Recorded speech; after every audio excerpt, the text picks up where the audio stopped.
ustedes. El día de hoy, como les había comentado, vamos entonces a arrancar con un nuevo módulo, que es el tercer módulo de este programa, y estará a cargo de nuestra querida docente, la doctora Susana Cárdenas, a quien tengo el honor de presentarle. Ella es docente por la Universidad de Cuenca, es doctora en jurisprudencia y abogada con título de diploma superior en Derecho Procesal Penal. Además, por la Universidad Autónoma de los Andes, tiene un diplomado superior en asesoría familiar y también un título de especialista en Derecho Familiar Patrimonial y un máster en Derecho de Familia con mención en arbitraje y mediación familiar. Es docente de la carrera de Derecho de la Universidad de Cuenca, en la que impartió la cátedra de Derecho Civil, Personas y Familia, Derecho Penal y Procesal Penal. Fue directora del Consultorio Jurídico Gratuito de la Universidad de Cuenca y, como no decirlo, una querida y siempre recordada profesora mía, a quien estimo muchísimo, y pues el día de hoy tengo el gusto de presentarles también y extenderle un cordial saludo de bienvenida. Doctora, muy buenas noches, tiene la palabra. Qué gusto, Damián. Gracias por la presentación. Un gusto con todos y todas quienes se encuentran conectados en esta plataforma. Es un honor y un gusto el compartir con ustedes los conocimientos que a lo largo no solamente del tiempo, sino de la práctica uno va adquiriendo. Encantado, doctora. Muchísimas gracias. Vamos a estar por aquí pendientes de su exposición y siempre prestos a seguir aprendiendo. Listo. Un saludo para todos los rincones del país que veo que es Otavalo, veo desde la provincia de Bolívar, desde Loja. Por aquí veo exalumnos, a Fabián, un gusto. No les veo las caritas, pero qué gusto en todo caso para todos y todas quienes están conectados. Vamos a ver. Si usted me dice, doctor, arranco. Sí, arrancamos, doctor. Listo. Saludos desde el triunfo. Listo, un fuerte saludo y abrazo para quienes están en otras provincias. El día de hoy, por favor, vamos a analizar la figura del derecho de familia denominada patria potestad. ¿Sí? Cuando hablamos de la patria potestad, es una institución del derecho de familia muy antigua. Guarda relación con el concepto pater familia, es decir, viene desde la época del derecho romano, que es base de nuestro derecho universal. Cuando hablamos del famoso pater familias, recuerden quienes estamos aquí, en algún momento cuando nos tocó ver derecho romano en aulas universitarias, el pater familias era un ciudadano romano que lo que hacía era el único civitatis, el único que tenía derechos y tenía la potestad y el poder de ser el único considerado como sujeto y titular de derechos. Este pater familias no solamente era dueño de bienes muebles, inmuebles, de esclavos, de la esposa, sino también de los hijos. De ahí viene esta figura que se ha ido desarrollando a lo largo de esto. Cuando hablamos de pater, en este caso, patria potestad, que es un ejercicio de autoridad, este ejercicio de autoridad que se mantiene como figura del derecho de familia, el mismo se tiene hasta la presente fecha con esa denominación, patria potestad, ejercicio de poder. ¿Quién ejerce este poder? Permítame un ratito, por acá le tenía ojalá pueda manejar este tema de las diapositivas. ¿Quiénes tenían el poder o quienes tenemos, digamos así, el poder? Somos papá y mamá, ¿sí? Papá y mamá que tenemos la posibilidad, digámoslo así, el poder del ejercicio de los derechos y obligaciones sobre nuestros hijos no emancipados. Ojo, no emancipados. Regla general, nosotros como papá y mamá tenemos los derechos y obligaciones sobre nuestros hijos menores de 18 años. Excepción, ojo, no ejercemos patria potestad con referencia a los hijos emancipados. La palabra emancipación conlleva la liberación del ejercicio de la patria potestad. ¿Cuándo se pueden liberar? En este caso, digamos, los menores de edad, es a partir de los 15 años. Formas de emancipación, digámoslo así, hay varias en este caso, que puede ser inclusive una emancipación de carácter digamos así, legal. ¿Cuál es la emancipación legal, digo, chicos y chicas, porque la costumbre con los alumnos, señores y señoras, cuál es la forma de emanciparse legalmente? Lógicamente, cuando cumplen la mayoría de edad. Otra forma de emanciparse, es decir, de liberarse del ejercicio de ese poder que ejerce papá y mamá, ¿sí? Es a través de la emancipación voluntaria. ¿En qué consiste esa emancipación voluntaria? En la posibilidad que tiene papá y mamá y de decir, sí, nuestro hijo puede proveerse de sus propios recursos, tiene la posibilidad de generar recursos, de proveerse de sus propios recursos y, lógicamente, puede, en este caso, administrar sus bienes. Ahora, recuerden que para lograr esta emancipación voluntaria, lógicamente tiene que estar supervisado o aprobado por un juez de familia, mujer, niñez y adolescencia. ¿Por qué razón? Porque se puede prestar al hecho de que papá y mamá se pongan de acuerdo para, como la patria potestad dice, derechos y obligaciones. Lógicamente dice, me deslindo de la obligación. ¿Qué obligación? Regla general. Papá y mamá tenemos como obligaciones proveer cuidado, educación, alimentación, educación, vivienda segura, etcétera, etcétera. Esas son, lógicamente, nuestras obligaciones y, lógicamente, el hecho de garantizar a nuestros hijos. Si yo doy la emancipación voluntaria como mamá o como con el padre de mis hijas, doy la emancipación voluntaria por no pagar pensiones alimenticias, lógicamente que esto se prestaría para perjudicar a los hijos menores de edad. Por eso es que el juez, previo a aprobar la misma, dispondrá un informe de trabajo social a efectos de verificar si esa emancipación es procedente o no. Esa es la otra forma de emanciparse o de liberarse del yugo, entre comillas, de patria potestad. Otra forma de emancipación, estimados compañeros, es la emancipación de carácter judicial. ¿En qué consiste? En aquel adolescente que proveyéndose o que tiene la posibilidad de generar sus propios recursos, que inclusive, me voy a inventar, se ganó la lotería, se puso un patio, tiene recursos, y les dice a papá y mamá, papá, mamá, ¿saben que yo quiero administrar mis bienes?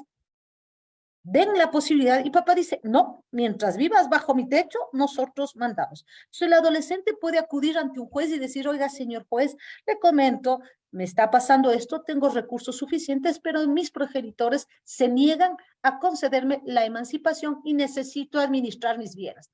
¿Qué tendrá que hacer el juez? Lo mismo, a través de un informe de trabajo social, lógicamente establecerá la factibilidad de la procedencia de la emancipación. Los jueces tienen la obligación de garantizar el interés superior de este adolescente, por ende escuchará al adolescente, contará con los informes respectivos y ahí procederá o no a conceder. Pero volviendo al tema del concepto general de patria potestad, recuerden ustedes que cuando hablamos de patria potestad se refiere al hecho del ejercicio de derechos y obligaciones. ¿Sí? Estos derechos y obligaciones que tienen los progenitores, insisto, sobre los hijos menores de 18 años. Ahora, dentro de los derechos, ojo, dentro de los derechos que tenemos papá y mamá sobre nuestros hijos menores de edad, en primera instancia tenemos el derecho de administrar los bienes de nuestros hijos. Me invento, la abuelita le dejó una propiedad en una zona rural, esta genera recursos, esta genera frutos. Yo como mamá puedo decir, oye, mijo, ya estamos la cosecha, vendo y yo tengo la potestad de administrar tus bienes. ¿Sí? Esa es mi facultad, la posibilidad que me concede la patria potestad.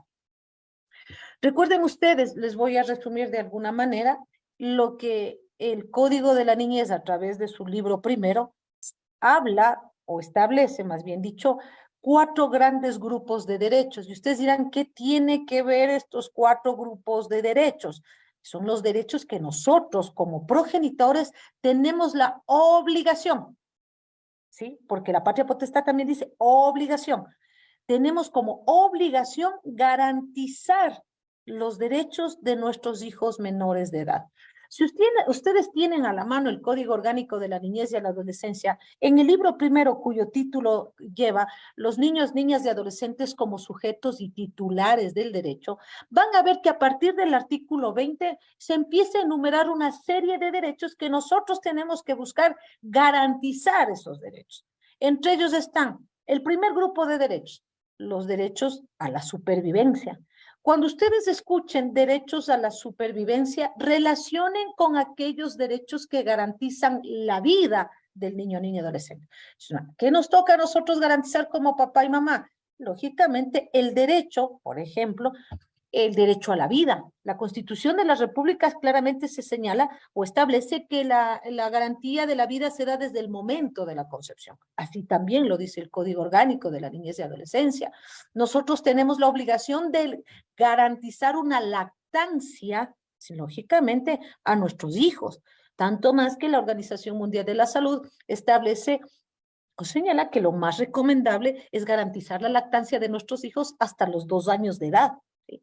También dentro de este libro primero, dentro de estos grupos de derechos de supervivencia, está nuestra obligación de garantizar las relaciones parentofiliales de nuestros hijos o hijas en caso de separación de nuestros progenitores. ¿Qué quiere decir esto? En caso de una separación, ya sea por vía legal o sea voluntaria, si no ha habido vínculo legal, nosotros tenemos que garantizar el hecho que no rompa el contacto con él o la progenitora, y más aún con su familia ampliada. Esa es la obligación que establece la patria potestad, el garantizar este derecho. También dentro de la patria potestad está la obligación que tenemos de garantizar una salud, la salud de calidad, la atención médica de calidad. Y eso está en el libro primero, en los grupos de supervivencia. Segundo grupo que vamos a encontrar en el libro primero del Código de la Niñez y Adolescencia, en la cual nosotros como papá y mamá tenemos que garantizar, y son esos grupos, esos derechos denominados derechos del desarrollo. Cuando uno lee el título en el capítulo Derechos del Desarrollo, estos derechos van encaminados a garantizar básicamente el derecho a la identificación. Cuando soy papá o mamá, al momento que se produce el nacimiento como hecho jurídico, sabemos que este hecho jurídico hay que registrar o inscribir en el registro civil. Entonces, ¿qué vamos a hacer? Inscribir el nacimiento, y mi obligación como mamá, como papá, es garantizar su derecho de asignarle un nombre de pila, de asignarle un nombre de familia. Y la Ley Orgánica de Gestión de Datos nos dice claramente que al momento que asignemos un nombre a mi hijo o a mi hija, tiene que ser un nombre que no atente, lógicamente, a su bienestar, a su moral, a su persona. Y de igual manera, en el caso del nombre de familia, que es el apellido, tendremos lógicamente que garantizar, ya sea que por el derecho de maternidad o por el derecho de paternidad. ¿Qué pasa con aquellos niños, niñas, adolescentes que fueron abandonados y que no están registrados sus nombres? La norma claramente señala que hay que garantizar y asignarles un nombre de uso común, un nombre de pila de uso común, y el nombre de familia se asignará un nombre de familia de uso común. Inclusive nos da hasta la posibilidad de asignar hasta el nombre de familia de quien ostente la dirección, qué sé yo, provincial o general del registro civil, sin que esto implique de que este niño o niña adolescente constituya un hijo o mantenga un vínculo con aquella persona. ¿Sí? Eso hay que tener claro con la primera arista que garantiza los derechos del desarrollo. La segunda arista que garantiza es el derecho de la identificación. Hoy sabemos que quienes nacen en hospitales públicos tienen ya dentro de dichas instalaciones oficinas del registro civil. Por ende, una vez que se produce el nacimiento, automáticamente la hoja de nacido vivo va a la oficina del registro civil y se le asigna también el número único de identificación, lo que conocíamos nosotros como el número de cédula o el número de ciudadanía. ¿Sí? Otra arista que garantiza los derechos del desarrollo va encaminado al hecho que nosotros tenemos que garantizar la educación. Por ende, nuestros hijos menores de edad tienen el derecho de gozar de una educación, lógicamente, una educación que es gratuita, ¿sí? Porque tengo la opción de matricular a mi hijo o a mi hija en una educación o institución gratuita o en su defecto una privada, pero lo que tengo que hacer es garantizar el derecho a la educación, ¿sí? Y esta educación, como nos dice el Código de la Niñez, tiene que ser de calidad. Y no solamente en cuanto al aporte de conocimientos, sino al hecho inclusive de la parte estructural de acceso a esta unidad educativa. Por eso es que vemos desde hace 10 años a la presente fecha, más o menos, que vemos que se han adecuado espacios físicos para los niños, niñas y adolescentes con capacidades especiales. Hay las rampas, hay los pasamanos, la educación hoy en día es inclusiva, hay que garantizar una educación no discriminatoria entre todos y cada uno quienes asistan a estas unidades educativas. Dentro de los derechos del desarrollo también está el hecho que nosotros tenemos que garantizar el derecho a la recreación. También está dentro de las obligaciones de la patria potestad. Esto en forma sucinta con referencia a los derechos del desarrollo que está en el libro primero del Código Orgánico de la Niñez. El tercer gran grupo de derechos que vamos a encontrar en este libro están aquellos derechos que están encaminados a garantizar o a proteger la integridad del niño, niña, adolescente. Al hablar de la integridad hay que tener claro los tres planos fundamentales de un ser humano: el plano físico, el plano mental y el plano sexual. Entonces, dentro de estos derechos de protección, por ejemplo, vamos a encontrar la garantía que todo niño, niña, adolescente mantiene de no ser extraído abruptamente de su hogar y ser trasladado ilegalmente a otro lugar. O también tenemos el derecho a la reserva, el derecho a la imagen, el derecho a la libre expresión, el derecho ojo, no el derecho, a la prohibición que hoy en día existe a ejercer castigos de carácter verbal o físico. Ya no podemos hoy en día, de acuerdo al Código de la Niñez y Adolescencia, porque ya se considera maltratar a nuestro hijo o hija menor de edad. Y un cuarto grupo de derechos que encontramos en este libro primero son aquellos que van encaminados a garantizar las siguientes aristas. Primera, una, libertad de expresión, libertad de opinión. Dos, el derecho a ser consultado, artículo 60, en todos los procesos en donde se encuentran de por medio intereses de niños, niñas y adolescentes, toda la autoridad, sea administrativa o sea judicial, tiene la obligación de escucharle en audiencia reservada. ¿Cuál es la finalidad? Garantizar el interés superior del niño, niña, adolescente. ¿Y qué es el interés superior del niño, niña, adolescente? Es un principio, y este principio busca hacer efectivos los derechos que les asisten. Como suelo decir en clases, es ponernos en los zapatos del niño, niña y adolescente. Otra de las, digamos, aristas que tiende a garantizar este derecho de participación es el derecho a conformar asociaciones. Y este tipo de asociaciones, o más bien dicho, estas asociaciones pueden ser de carácter educativo, los famosos gobiernos estudiantiles, o también pueden ser asociaciones de carácter barrial, asociaciones de carácter laboral, asociaciones de carácter deportivo, pero la condición es que no tengan fines de lucro, ¿sí? Entonces, noten ustedes que todos estos derechos, nosotros como progenitores tenemos la obligación de garantizar, la obligación de precautelar y tutelar que se hagan efectivos estos derechos, ¿sí?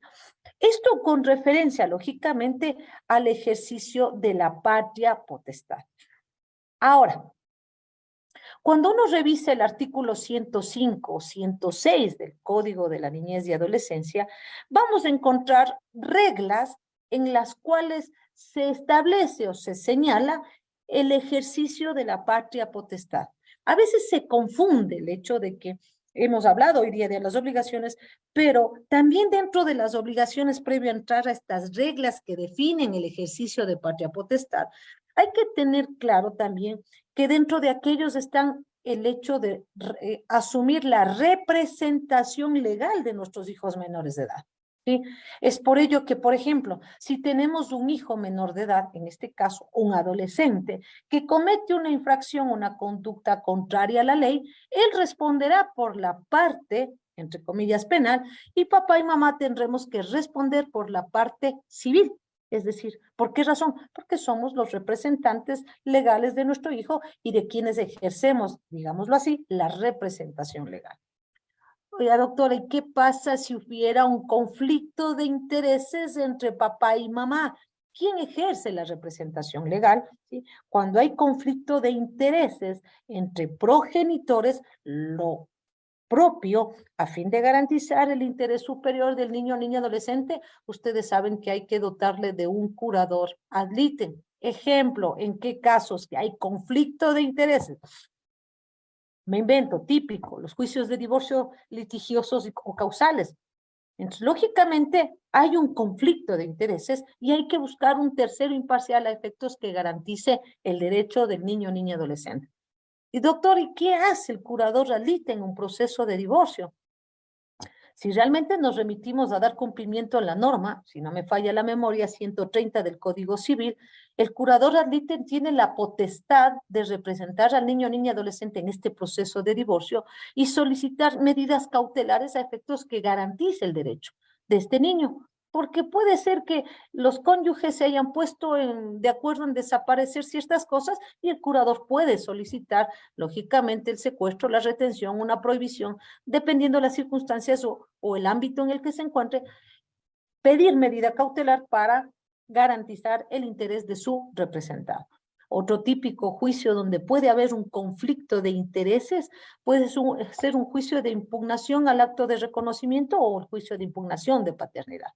Entonces, ¿qué es lo que se busca? Insisto, es garantizar, en este caso, el ejercicio del derecho del niño, niña, adolescente. Entonces, miren, ejercemos como patria potestad la representación legal de nuestros hijos. Segundo, hemos hablado de la administración de los bienes de nuestro hijo no emancipado. O sea, tenemos esa facultad de administrar, de usufructuar los bienes de nuestros hijos menores de edad. ¿Qué otro derecho también nos concede la patria potestad? El derecho de conceder la libre, en este caso, movilización internacional.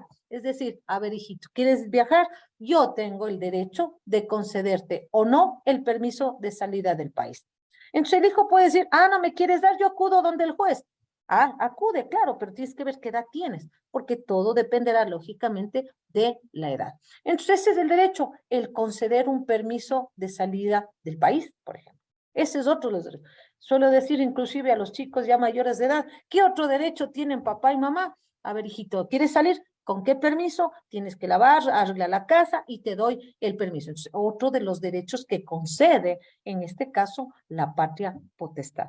No sé si hasta aquí, en este momento, se está entendiendo la explicación. Por favor, si me pueden ayudar.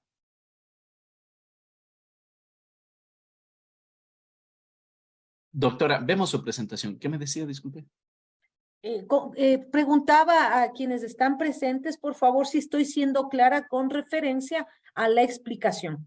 Si hay dudas, a medida que vayan habiendo, por favor, esto es una conversación, un conversatorio que vamos a ir, lógicamente, intercambiando e interactuando. Perfecto, doctora. Nada más comentarle que si es que existen preguntas, hay por aquí la opción de levantar la mano. Entonces, de pronto, si alguien levanta la mano, como moderador, yo le transmito la palabra. Listo. Ok. Muchas gracias. Por ahí levantaron la Sí, mano. ya está, ya está.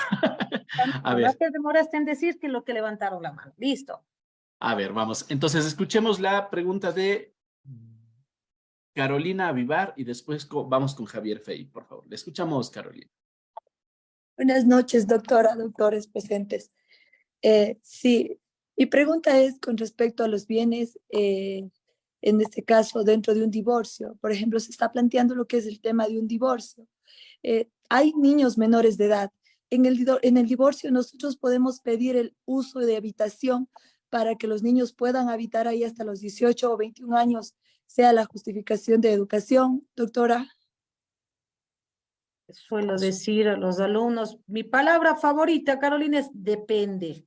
¿sí? Depende. La norma es clara, me parece que es el 119 del Código Civil, en donde claramente señala que cuando existiesen bienes de sociedad conyugal y fuera el único y constituyese la casa de habitación de niños, niñas, adolescentes, por vía judicial no se podrá dividir. Por eso digo depende, ¿sí? Por Ya. vía judicial no se divide, en este caso si es el único bien y ese único bien constituye casa de habitación. Por vía judicial no se puede dividir. Ahora, recuerden que la partición se puede hacer por vía voluntaria y si se pusieron de acuerdo los excónyuges y quieren vender la casa, ahí es otra cosa. ¿Sí? Ya. No sé No, si quedó claro por ahí, Carolina, o tal vez por en dónde iba este lo caso, que... ellos no están de acuerdo y quieren dividir el 50%, incluso el papá. Entonces él dijo, dividamos la casa, pero los niños se quedan sin casa en este caso.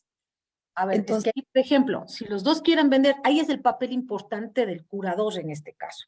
Va a un juicio de partición, o en este caso un juicio de partición, ustedes saben muy bien que no se nombra curador, porque solo va en un trámite de divorcio, ¿sí? Y ustedes saben que en un trámite de divorcio, lo único que se puede solventar en este tema es el tema de terminación del vínculo matrimonial, si hay hijos menores de edad, tenencia, visita y pensión alimenticia.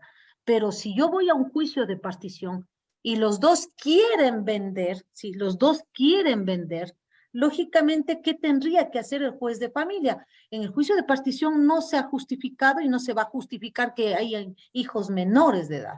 Entonces, si aparece y no sé, porque dependerá si es niño, si es adolescente, si es un adolescente de 15 años, la norma sí le faculta comparecer y decir, oiga, señor juez, le comento, hay un bien y en ese bien estamos viviendo y no entiendo por qué mis papás quieren rematar o no entiendo por qué mis papás quieren dividir. Entonces, ¿qué tiene que hacer el juez? Ponerse los zapatos del adolescente y lógicamente va a tener que dar cumplimiento a lo que dice el Código Civil en no dividir. O sea, dependerá en este caso en qué contexto se está generando este proceso. en razón de los intereses de los niños. Gracias, doctora. Muy bien, muchas gracias. Y vamos con la pregunta de Javier Fey. Lo escuchamos, Javier. Doctora Susana, buenas, doctor Damián. Doctora, una consulta, algo que no tengo bien claro, es qué pasa con la patria potestad cuando las personas se divorcian. ¿La patria potestad es compartida? ¿Solo uno de ellos maneja la patria potestad? ¿Qué hay cuando de pronto quieren salir de viaje con los hijos? Una persona, uno de ellos, uno de los padres, el otro le tiene que pedir autorización. ¿Cómo opera eso de allí? A ver, esa es una de las cosas que se presta muchísima confusión. ¿En qué sentido?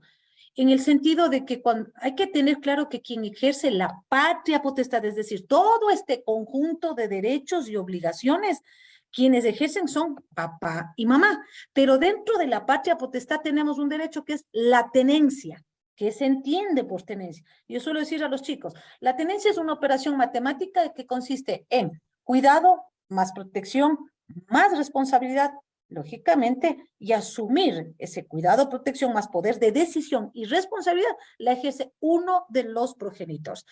Recuerden que en noviembre, me parece, noviembre 2022 o 2021, si no me falla la memoria, cuando la Corte Constitucional, en este caso, emitió una sentencia en donde eliminó la palabra se preferirá a la mamá, ¿sí? Se preferirá a la mamá, pero se hace referencia a uno de los derechos que están dentro de este gran conjunto de derechos denominado patria potestad y que es la tenencia. Ojo, recuerden que quien consta en la partida de nacimiento del niño, niña, adolescente, son aquellos que ejercen patria potestad. Si es un hijo de madre soltera, por lógica, quien va única y exclusivamente a ejercer la patria potestad va a ser la mamá. Pero si ejerce papá y mamá porque está en la partida de nacimiento, la patria potestad puede, en este caso, perderse. ¿Y cuándo se va a perder? Como les digo hace rato, simple y llanamente, cuando cumplen la mayoría de edad o cuando se han emancipado.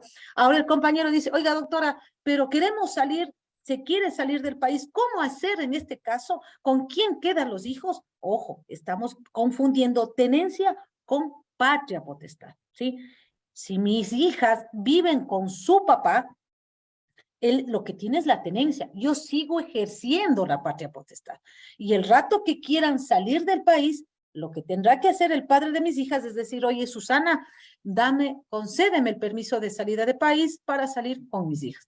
Y si yo le digo, no quiero, ¿sí? No quiero. Entonces, ¿qué tiene que hacer el padre de mis hijas? Acudir ante un juez y decir, oiga, señor juez, nosotros queremos salir del país por temas de turismo y la mamá se niega. Concédame usted, ya que la necia de la mamá no me quiere dar el permiso de salir del país. ¿Sí? O sea, yo quiero que tengan claro de que la tenencia está dentro de ese gran conjunto de derechos llamados patria potestad. No sé si Javier por ahí quedó algo claro. Sí, sí, muchas gracias, doctora Susana. Sí, ahora sí, con esa especificidad de la tenencia está mucho más claro. Claro, Gracias. y miren, la tenencia como otra institución del derecho de familia, donde se ha prestado para muchas polémicas, ¿sí? Se ha prestado para muchas polémicas. No es que en la práctica es que por la condición de mujer se le deja a la mujer. Hay que ser prácticos. La oportunidad que tuve de trabajar 17 años en un consultorio jurídico aquí en la Universidad de Cuenca, donde más o menos al año, sí, llevamos más o menos unos 1.500 juicios al año, dio la perspectiva de que, por ejemplo, en un divorcio mutuo acuerdo, los dos acordaban y él decía, oye, quédate nomás vos con los guaguas. O sea, voy a disfrutar mi soltería, ¿sí?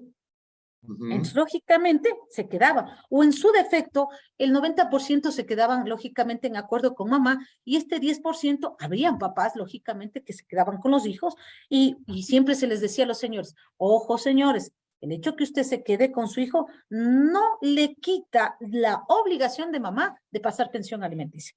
Así es que el derecho no es suyo, el derecho es de su hijo. No sé si estamos por ahí más claros, Javier. Por supuesto, doctora Susana. Muchas gracias. Muchas gracias por su aclaración. Entonces, vamos continuando justamente con esto, que el Código de la Niñez y la Adolescencia genera o establece reglas para confiar, ojo, reglas para confiar el cuidado de los hijos.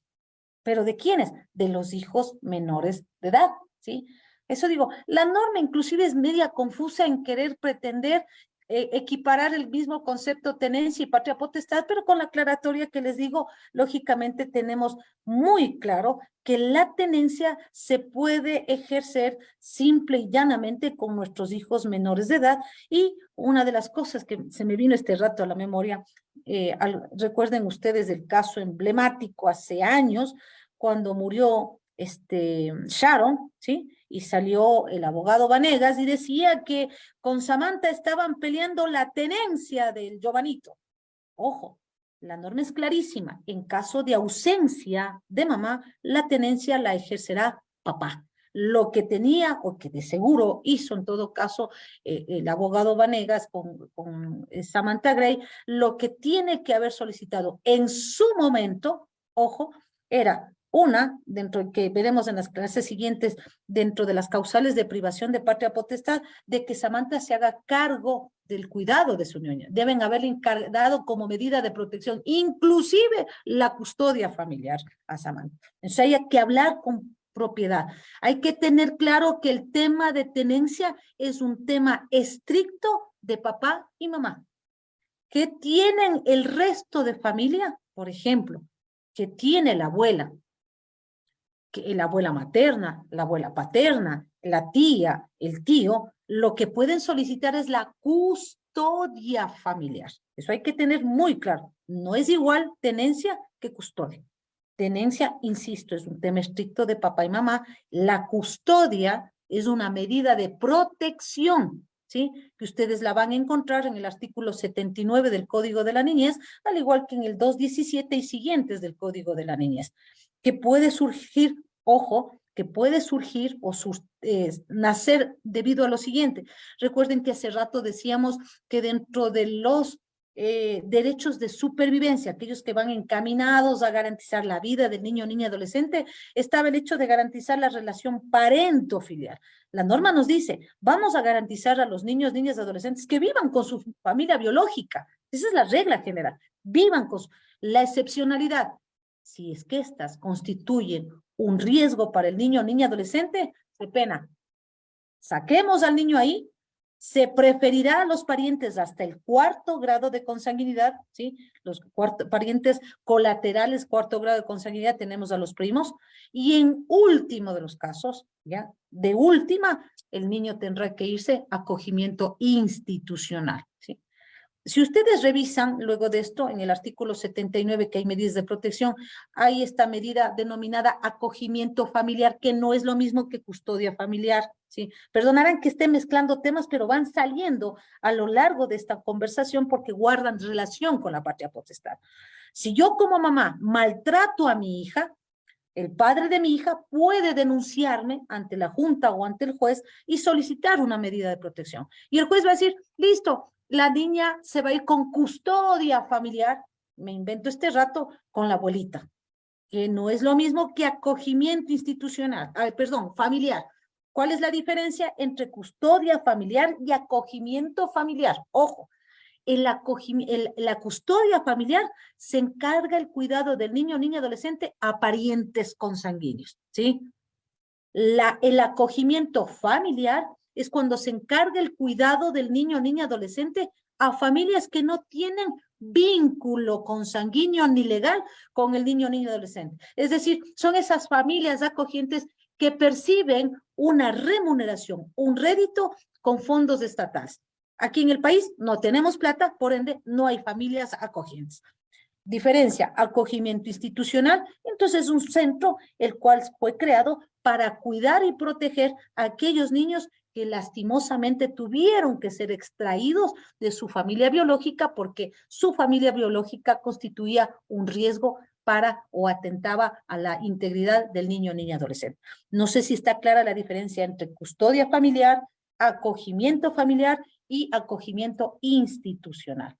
Tal vez quedó claro ahí, Javier, que está por ahí. Bien, tenemos además una claro. pregunta de Marta Arias. Le escuchamos, Marta, por favor. Gracias, mi estimado Damián, doctora Susana, muy buenas noches a todos los compañeros. Gracias por esa ponencia, de verdad que está despejando muchísimas dudas. Doctora, voy a ser muy concreta. El caso de una señora que es mamá soltera, tuvo a su hija y obviamente ella la inscribió con sus propios apellidos, pero ella está en el punto de que va a fallecer en cualquier momento y ella decide que sea su madre la que tome, digamos, la custodia de su hijo. Cabría de que ya una vez que ella fallece, podría ser de que la mamá puede pedir una tenencia o no cabe, porque no hay papá, o sea, ella lo tuvo a su niña sola. Palabra favorita mía en clases, depende, Martita. Ojo, está desahuciada la madre de este niño, ¿ya? Está desahuciada y ella dice, bueno, el día que yo fallezca, yo quiero que mi hijo quede con mi mamá. Listo, puede quedar con la mamá sin necesidad de medida de protección. La abuela materna se va a hacer cargo del niño. Pero hay un riesgo.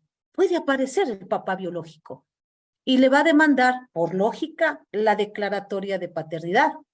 Entonces, una vez que aparezca el papá y que demande la declaratoria de paternidad, con justa razón, con la partida de nacimiento, va a ir ante el juez de familia y va a decir, oiga, señor juez, aquí consta que yo soy el papá de Pepito, por ende, como la mamá falleció, ¿sí?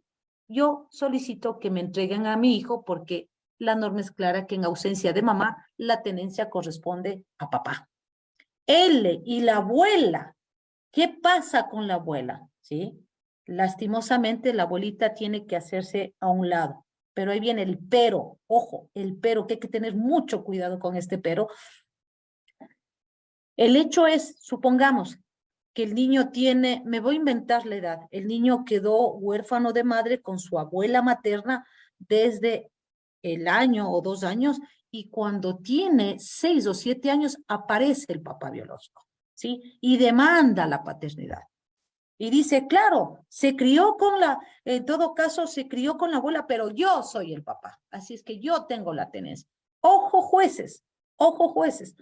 Si bien es cierto, la norma señala que el niño tiene que estar con papá por ausencia de mamá, esa entrega tiene que ser paulatina, Porque tiene que garantizarse el interés superior del niño. ¿Por qué razón? Porque es un niño que nunca conoció al Señor. Entonces tiene que irse desarrollando esa relación parentofilial. ¿Por qué? Porque el juez tiene que remitirse al libro primero del Código de la Niñez en cuanto a los derechos de la supervivencia. Entonces hay ese riesgo, Martita, que aparezca el papá y demande él la tenencia. La mamá, la abuelita, lastimosamente materna, quedará con los churos hechos, encariñada con un guagua, generándose un dolor para ella, pero la norma en ese aspecto le va a dar preferencia a papá. No sé si quedó claro por ahí, Martita. Sí, doctora, muchísimas gracias. Muchas gracias, doctora. También tenemos una pregunta de Manuel Iván Zambrano. Lo escuchamos, Manuel. Buenas noches, mi estimado doctor. Doctora, muy buenas noches a todos los presentes. Mi estimada doctora, una consulta referente al tema que estamos tratando. Por ejemplo, hay organizaciones como las juntas cantonales que existen en algunos cantones dentro del Ecuador. Las juntas cantonales, cuando ven una vulneración a los menores, brindan una orden de cuidado a favor del papá. Pero los jueces, al momento que se les notifica, esta orden de cuidado no la hacen valer, manifestando que no se suspende la presión alimenticia por cuando ellos la Junta Cantonal no son competentes como para tomar este tipo de decisiones. Yo tuve un problema similar y ahorita estoy incluso solicitando una tenencia por cuanto la niña está siendo vulnerada sus derechos y la mamá se la quiso a la menor nuevamente, teniendo la orden de cuidado de parte del padre, y el juez le manifestó que él no va a conocer esa orden de cuidado como una protección para el menor, por cuanto tiene que aplicarse la tenencia por la vía ordinaria. No sé si haga un amparo referente a este tema o alguna sentencia para notificar al juez. A ver, usted, creo que incluso dentro del módulo me parece que estaba el tema de juntas cantonales en lo posterior, pero vamos indexando. A ver, ustedes tienen conocimiento que las juntas cantonales, como son organismos administrativos que están en el libro tercero del Código de la Niñez y Adolescencia, están adscritos a los GAT municipales. Por eso dentro del presupuesto se estableció de que hay que crear, por parte de los municipios, tienen que crear las denominadas juntas cantonales, que estarán conformadas por 3 principales y 3 suplentes. No dice de qué especialidad del Código Orgánico, pero por lógica, a efectos de garantizar el interés superior de los niños, tendrá que ser conformada por un abogado, porque tiene que asesorar la parte legal, un psicólogo, un médico o un trabajador social, ¿sí? Ahora, si nos remitimos al Código de la Niñez y Adolescencia, artículo 67, el artículo 67 nos da un concepto de maltrato y nos dice que lógicamente el maltrato es todo acto que por acción o por omisión atenta a la integridad del niño o niña adolescente, ¿sí? Entonces, esa integridad, como les decía hace rato, ¿sí?, viene a ser plano físico, plano intelectual y plano sexual. Remitiéndome al caso que nos dice nuestro compañero colega, dice, la mamá le está maltratando. Su papá fue a la Junta Cantonal, los miembros de la Junta Cantonal revisan el artículo 79, 217 siguientes del Código de la Niñez y Adolescencia, y dentro del artículo 79 y 217 en adelante nos dan medidas de carácter administrativo que tienden a ser de carácter psicológico educativo. Entonces, encargo el cuidado de Juanita a su papá. ¿Qué va a pasar aquí? Si mamá va a la DINAPEN y les dice, oigan, señores de la DINAPEN, el papá de mi hija no me quiere entregar, va a la DINAPEN, golpeará la puerta, ¿sí? Señor Damián, entregue a la niña. Damián enseñará, disculpen, yo tengo una resolución de carácter administrativo donde me confiaron a mí la custodia familiar. ¿Dónde sí puede caerse esta disposición, ¿sí?, esta resolución de la Junta Cantonal? Si es que la mamá hizo algo paralelo o una denuncia ante un juez de familia, mujer, niñez y adolescencia. Ahí puede generarse el conflicto de competencia. Pero ¿qué pasa? No generemos el conflicto de competencia. Me concedieron la custodia familiar a mí como papá. Al Damián le concedieron la custodia familiar.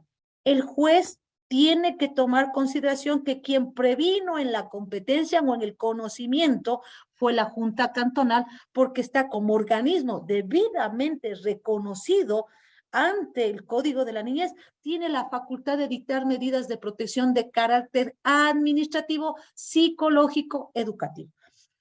Es más práctico indicar qué medidas no puede dictar la Junta. Por ejemplo, la Junta no puede dictar acogimiento institucional. La Junta no puede disponer un allanamiento, ¿sí? Porque eso es de carácter judicial. La Junta no puede declarar o conceder un acogimiento familiar, pero el resto sí, boleta de auxilio, prohibición de proferir amenazas, prohibición de acercarse a la víctima, llamado de amonestación verbal, inserción del agresor en un programa de atención, inserción del niño, niña, adolescente en un programa de ayuda, seguimiento por parte de la oficina técnica, ¿sí? Eso sí puede hacer. Suspensión, por ejemplo, del profesional del área de la educación o del cuidado en las actividades que realiza, suspensión de la institución se generó la vulneración de derecho. Eso sí puede hacer la Junta. Entonces, el momento que el juez interfiere, más bien dicho la palabra, y revoca una custodia familiar, ojo, pero dentro del tema de niñez y adolescencia, porque si yo me voy amparándome en la ley orgánica de prevención y erradicación al maltrato a la mujer y miembros del núcleo familiar, ahí solo los jueces de violencia intrafamiliar tienen la competencia de ratificar o revocar las medidas de carácter administrativo. Pero un tema de niñez, la Junta tiene total competencia. Si el juez se mete, lo más lógico es que uno tiene que interponer el recurso de apelación al superior y decir, oiga, no sea malito de diciendo al señor juez de primera instancia que se ubique, ¿sí? Eso es lo legal. Pero suelo decir a mis alumnos, y ustedes me darán la razón, en esta vida han habido jueces buenos, malos y los de ahora. Entonces, la mejor manera de poner en su sitio a un juez es con la norma. A ver, aquí Constitución, tengo convención y aquí tengo código orgánico. Y es más, no solo el de la niñez, sino el código orgánico de la función judicial que le dice a usted, señor juez, ubíquese. No sea malito, no le reste competencia a la Junta Cantonal. Ahora, recuerden ustedes que si yo acudo a la Junta Cantonal y le dieron la custodia a Damián, lo que yo sí puedo hacer es apelar ante la Junta, ¿sí? El hecho que le hayan dado la custodia. ¿Para qué? Para que ese trámite vaya al juez, vaya al superior y el juez de familia verifique si está bien dada o si no, revoque la medida de protección. Eso es otra cosa.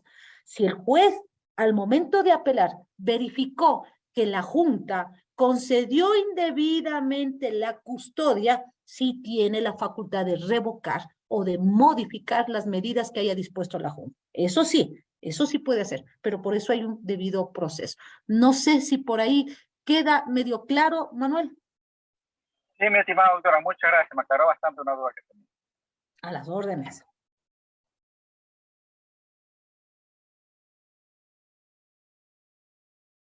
Por ahí, Damián, está Vanessa, me parece. Sí, tenemos la mano levantada. Antes de eso, tenemos una pregunta escrita de Marta Maldonado que nos dice, ¿qué pasa con la tenencia en caso de muerte de los dos padres? Ojo, formas de extinguir la patria potestad. 1, emancipación. 2, muerte de los progenitores, ¿sí? Por muerte. Cuando en este caso que nos preguntan, ¿qué pasa si fallecen ambos progenitores? Si fallecen ambos progenitores, hay que tener claro que al niño o niña adolescente hay que garantizar que alguien les represente. Por ende hay que dotarle de un tutor. Hay que diferenciar las 3 figuras que maneja el Código Civil. El tutor, el curador ad litem y el curador general de bienes. El tutor es la persona que va a representar a todo menor de edad huérfano de ambos padres. El curador ad litem, habíamos mencionado hace rato, el curador ad litem, en cambio, es la persona que se nombra, ¿sí? En caso que haya conflicto de intereses entre los progenitores y se les nombra para trámites administrativos o trámites judiciales. Ejemplo, si hay un adolescente de 15 años que murió su padre o no sé, no encuentra a su mamá, él puede nombrar al curador para que le haga el trámite en el BIES para la pensión, en este caso que le corresponde a él, de Montepío. Me invento este rato, ¿sí? Y el curador general de bienes, recuerden ustedes que el curador, en cambio, es el que representa a las personas mayores de edad, ¿sí? Que, qué sé yo, fueron declarados en interdicción, o en el caso de herencia adyacente, o en el caso de la persona ausente previo al trámite de la muerte presunta. Ahí, esas 3 figuras, no sé si queda ya, por ejemplo, claro. Entonces, si en este caso murió papá y mamá, se acabó la tenencia. No podemos ni tenemos por qué hablar de tenencia. Vamos a hablar de tutor que va a ser el representante legal y por ende va a ser el encargado y el responsable de representar y de ejercer de una u otra manera la patria potestad sobre su pupilo en este caso. No sé si quedó claro por ahí o a la pregunta que nos acaban de hacer. Bastante claro. Entonces, escuchemos ahora sí la pregunta de Vanessa Villamonte. Tiene la palabra, Vanessa. Buenas tardes, bueno, buenas noches. Mi pregunta es la siguiente, es sobre un caso de una menor de 15 años en el flujo migratorio, en tránsito. Pero la menor de 15 años está embarazada, evadida del hogar de su país de origen. Para mí no hay patria potestad porque el papá ella nunca lo conoció, no sabe quién es, y su mamá no la quiere. Y por eso ella se escapó de su país, porque por el maltrato que recibía de su mamá. En este momento en Panamá no existe la figura jurídica de emancipación. Ahorita ella está en un proceso de protección porque pues es menor no acompañada en tránsito y a la vez embarazada y está en un albergue transitorio. En este caso, mi pregunta es, ¿cómo procede en derecho? Nos tenemos que remitir a la Convención de los Derechos del Niño, en donde Panamá sí tiene ratificada dicha convención. De paso, les comento que el único país que se reveló a no firmar la Convención de los Derechos del Niño son Estados Unidos. Pero vemos que Estados Unidos es uno de los países más proteccionistas. Sin embargo, es el único país donde sí admiten la pena de muerte para menores de edad. Ahora, en el caso de Panamá, de esta adolescente, ¿sí? Porque cuando usted dice menor y que está embarazada, entiendo que debe ser adolescente, ¿sí? Y que esté en tránsito, tiene que aplicarse la Convención de los Derechos del Niño, en el sentido que la misma convención señala el tratamiento que debe darse a este grupo de atención prioritaria, que son y ella tiene doble vulnerabilidad o doble atención prioritaria por ser adolescente y por encontrarse en estado de gestación. Ahora, la pregunta, Vanessa, ¿va encaminada a qué? ¿A asignarle una familia o a qué va dirigida? ¿A protegerle o no? No sé por ese lado, Vanessa, si me aclara. Ahorita está en un proceso de protección por ser menor no acompañada y en tránsito. Pero es cómo se resuelve. ¿A quién le doy la patria potestad? O sea, ¿qué se hace con ella? Es que básicamente... Porque la mamá... Usted dice, la mamá está en otro país, está adolescente, está en un país extranjero, y usted dijo acertadamente hace un rato, la mamá ejerce la patria potestad, pero está en otro país. ¿Cómo ayudarle a esta niña? En todo caso, si fuera aquí en este país, yo puedo privarle la patria potestad a la mamá. Y dentro de las causales de patria potestad que ustedes ven en el artículo 113, el numeral 5, si no me falla la memoria, dice, manifiesta falta de interés en mantener una relación parentofilial. Pero usted me dice, doctora, ella huyó de casa porque la mamá le maltrataba. También está dentro de las causales de privación de patria potestad cuando dice explotación o dice maltrato grave y reiterado que pone en riesgo la vida del adolescente. Entonces, los organismos, así como hay aquí, por ejemplo, aquí los organismos o quienes pueden privar la patria potestad, puedo demandar el otro progenitor que no está inmerso en las causales, puede demandar los parientes hasta el 4º grado de consanguinidad, puede demandar la misma Defensoría del Pueblo, puede demandar la misma Junta Cantonal la privación de la patria potestad. Entonces, en Panamá debe haber algún organismo encargado mediante el cual haga el trámite pertinente para la privación de patria potestad. Y ustedes dirán, ¿y para qué sirve la privación de la patria potestad? ¿Qué sacaría de bueno esta adolescente? Recuerden que aquí o en cualquier país del mundo, los niños y niñas adolescentes para salir de las fronteras de un país requieren de la autorización de sus progenitores. Y en este caso, la chica, al privar de la patria potestad a su madre, a ella le asignarían una representante legal y esta representante legal le va a ayudar en todos los trámites. 1, para atención médica, 2, para el registro de nacimiento de su criatura que está por nacer, qué sé yo, para hacer los trámites ante el gobierno para que le den, no sé si en Panamá les darán como aquí bono de desarrollo humano, o sea, para varias circunstancias, ahí serviría la privación de la patria potestad, Vanessa. No sé si queda por ahí claro. Sí, quedó bastante claro. Gracias por la respuesta. Bien, bien. Muchísimas gracias, doctora. Bueno, estamos ya sobre la hora. Ha estado bastante claro y enriquecedora su ponencia, doctora. Tenemos que ceder la palabra a nuestra siguiente expositora. Le devuelvo la palabra a doctora Susana para que pudiera despedirse de esta audiencia y nos veremos mañana. Listo, les agradezco en todo caso por la paciencia y en todo caso el mayor de los gustos tengo en compartir los conocimientos y la pasión que tengo justamente por el tema de familia. Dios mediante, el día de mañana, es, lo que me gusta de esto es que nos está permitiendo interactuar e ir enriqueciéndonos todos y cada uno de esta audiencia con los conocimientos y con las experiencias y casos que se nos dan en la vida diaria. Muchísimas gracias. Muy buenas noches con todos. Muchísimas gracias.